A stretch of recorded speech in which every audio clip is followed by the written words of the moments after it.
এট এ time আসতাম sir. একসাথে তো দুই রোগী দেখি না, ওই দুইটাই মেন্টাল কেস।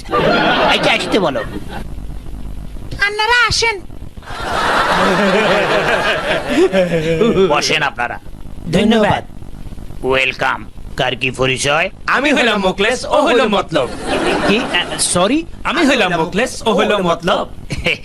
একজন একজন বলেন। আমরা সরি। আচ্ছা বুঝলাম, একজন মোকলেস আর একজন মতলব। তো ইয়েস। দেখতেছি আপনারা দুজনেই একই সাথে একই কথা বলেন, ডেঞ্জারাস।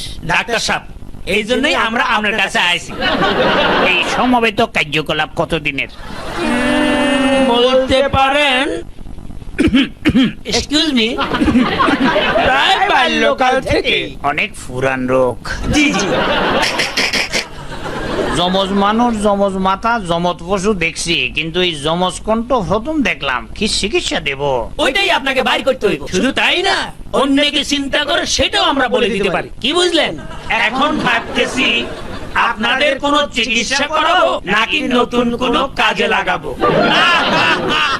বোঝেন আমরা কি জিনিস? শোনেন, আমাদের দেশে যে হারে গলাবাজি হয় তাতে এক গলায় আর পোষায় না। ভাবতেছি এই গলাবাজিতে যমজ গলা চালু করবো কিনা। রাজি?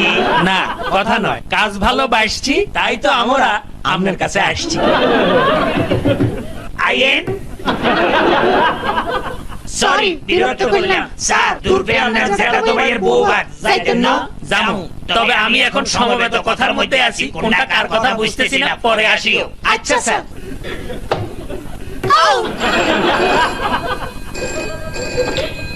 Excuse me. হ্যালো হ্যালো, আম্বিয়া,